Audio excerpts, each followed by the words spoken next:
Hey y'all, imagine a house so big it feels like it's swallowing you whole. A place where the marble floors shine brighter than the people living there. That's the Carver estate, where James Carver and his little boy, Ethan, were just two lonely heartbeats in a sea of empty rooms.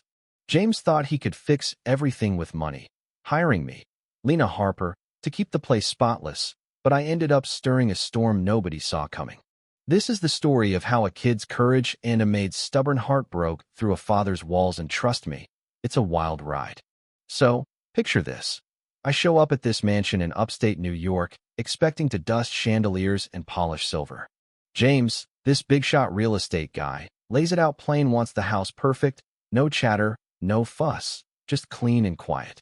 His kid, Ethan, is 7, sweet as anything, but he's got cerebral palsy, moves with these custom crutches that probably cost more than my car. James is all about control schedules, tutors, therapists, everything timed to the second. Ethan's his project, not his son, you know? And me? I'm just supposed to blend into the wallpaper. But Ethan's got this spark. One day, I'm sweeping the garden path, and he's out there, wobbling on those crutches, trying to walk on the uneven stones like his therapist told him. He trips, and my heart stops, but I catch him before he hits the ground. "You good, buddy?" I ask, kneeling so we're eye to eye. His face is all red, embarrassed, but he nods, says, "I'm supposed to do it alone." I tell him, even superheroes need a sidekick sometimes, and his eyes light up like I handed him the moon. That's when I start sneaking in little games, calling it Avenger training, teaching him how to shift his weight, how to trust his body. We're laughing, he's moving better, and for the first time, this kid's got hope in his smile. James, Duff's not having it. He's off in Chicago, closing deals, but he's got eyes everywhere.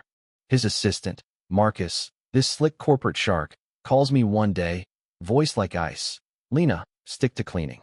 You're not a therapist."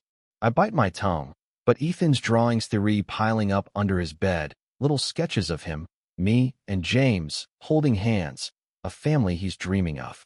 It breaks my heart, knowing James barely looks at him, too busy burying his grief over Ethan's mom, Sarah, who passed 3 years back. Things come to a head one rainy morning. Ethan's out in the garden, nailing this tricky path, and I'm cheering him on, my knees soaked from kneeling beside him. Suddenly, James's car rolls upierly, unannounced. He storms out, face like thunder, and bellows, "What the hell is this?" Birds scatter, Ethan freezes, and his crutch slips on the wet stone. I catch him, hold him close, and he clings to me, whispering, "Don't let go." James is livid, stomping through puddles, yelling, "You're the maid, Lena. You don't get to play mom."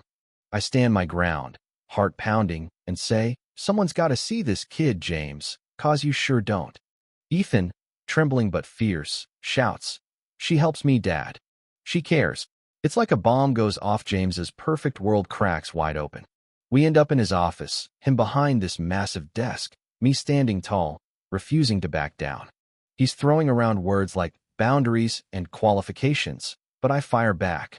"I know what it's like to care for someone who can't walk. Izumi sister, Maya, uses a wheelchair. I learned from her, not some degree."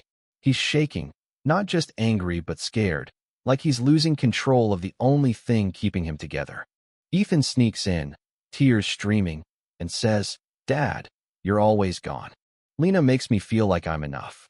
James freezes, and for a second, I see the grief he's been running from, the fear he's failing Sarah's memory.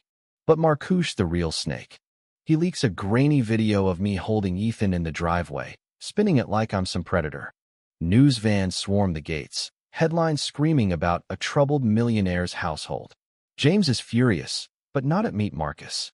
He fires him on the spot, voice cold as steel. "You don't get to weaponize my son." CPS shows up, poking around, but Ethan's glowing, showing off his new moves, saying, "Lena and Dad are teaching me to be brave." James, for once, backs me up, admitting to the caseworker, "She's doing what I couldn't." We decide to fight back with the truth. We do this interview in the garden, James and Ethan laying it all bare. James talks about losing Sarah, how he thought money could fix Ethan's pain. I talk about seeing Ethan's strength, not his limits. And Ethan?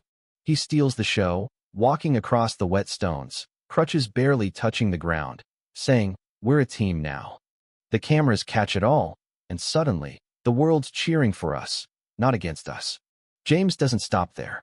He funds a program Step Together based on my methods, training others to help kids like Ethan, not just with therapy, but with love.